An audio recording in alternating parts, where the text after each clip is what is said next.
And so that fight continues, and the president won't back down. Again, this is a common sense policy. 80% of the American people, including more than 60% of Democrats, do not want men in women's sports. So the president will stand by this commitment. Thank you.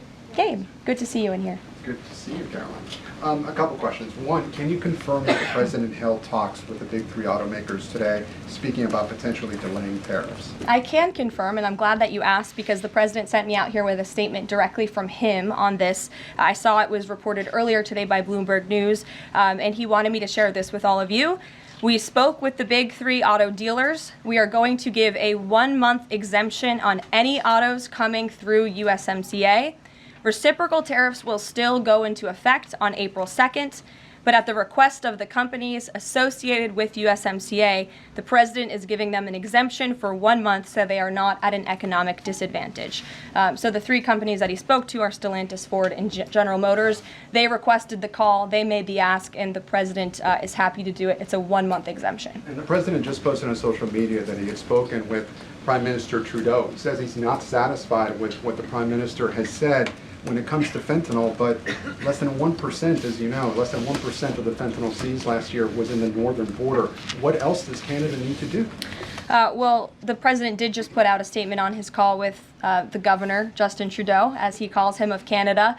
And he said that he was not pleased, as you said. He said it's not good enough. He told Prime Minister Justin Trudeau that directly. The call ended in a somewhat friendly manner, as the president said, but he's not going to stop standing up for the American people. And to answer your question directly when it comes to fentanyl, for the last 4 years, unfortunately, our neighbors to the north and the south, Canada and Mexico respectively, have allowed America to be a dumping ground, not just for illegal aliens, but for illegal, poisonous, deadly fentanyl, which is now the #1 killer of young people in this country aged 18 to 34.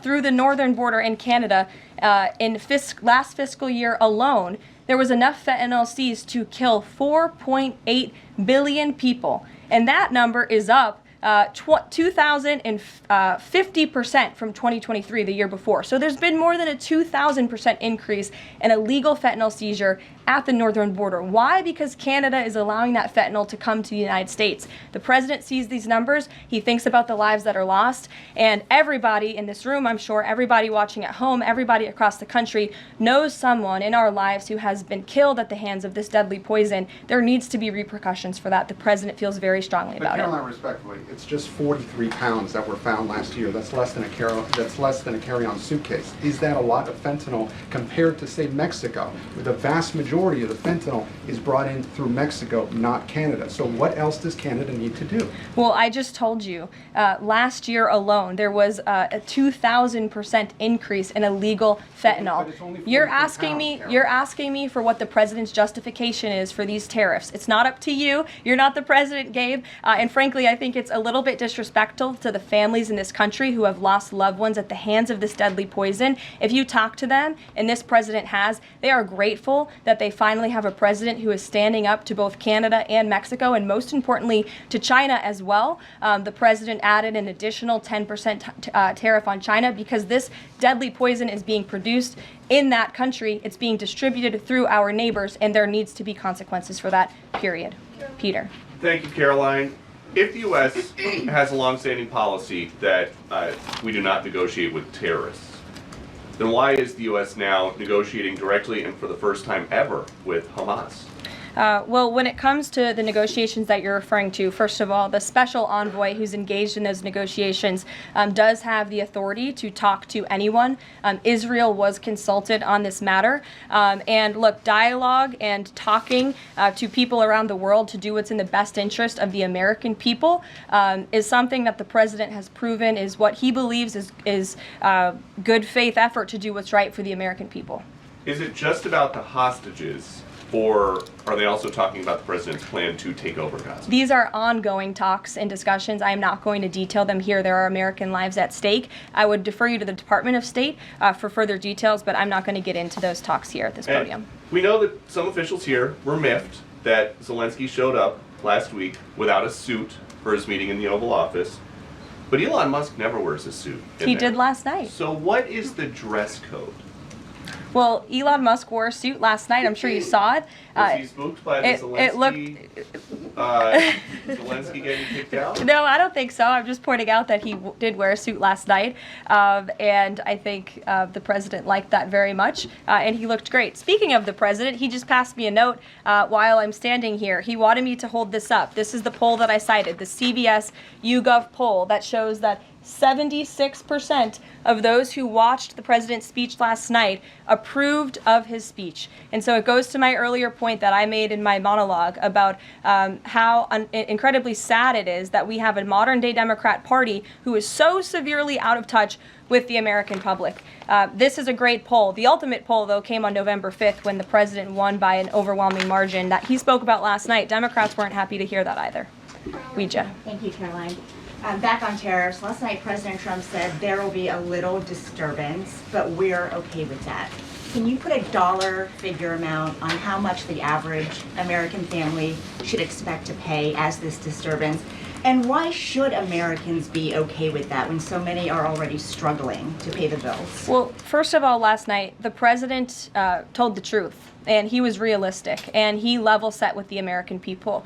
And I think, frankly, it's very refreshing, and everybody in this room should be very grateful that we have a president who tells the truth about the reality of the economic situation that we are in, unlike the previous president who lied to everybody's faces, saying inflation was transitory, saying it was under control, saying that the border was secure, when none of that was true. So the president is being frank and honest, and the American people elected this president to have monumental reform and change, including rebuilding our manufacturing base in this country, standing up to foreign nations who have been ripping off our country for decades, and that requires a little bit of disruption. That requires a lot of effort and work that this president is focused on doing. With that said, as the president said last night, his administration is wholeheartedly committed, of course, to ending the inflation nightmare caused by the Biden administration. Look at the deregulation efforts. Look at the president's push last night in his speech for Congress to pass tax cuts, to end taxes on Social Security and overtime pay for hardworking Americans, end taxes on tips. We need Congress to get that done because that's going to put more money back into the pockets of the American people. And I didn't even mention energy. Look at the president's approach and focus on unleashing the might of our energy industry. We know that's the #1 driver of inflation. He's been slashing back a lot of the burdensome regulation from the previous administration to unleash our energy industry here at home, which will drive down costs. He said he is committed to making America affordable again. He did it in his first term, and Americans can trust him to do it again. President Trump has made clear, Caroline, that he loves tariffs, but the stock market does not. How does he factor that into his decision making? Well, the president does love tariffs. He said it's one of his favorite words in the English dictionary, and he believes in tariffs because they'll ultimately make America rich again. They're going to raise revenue. They're going to help us pay down our debt. Most importantly, they're going to bring American jobs here back home. So I think for folks on Wall Street who may be concerned, look at what this president did for you in his first term. Wall Street boomed. Stock market boomed. The president expects that to happen again, but most importantly, Main Street is going to boom, and that's why the president has this whole of government economic approach, which includes tax cuts, tariffs, regulation cuts, and an energy industry that will bring down costs for American consumers.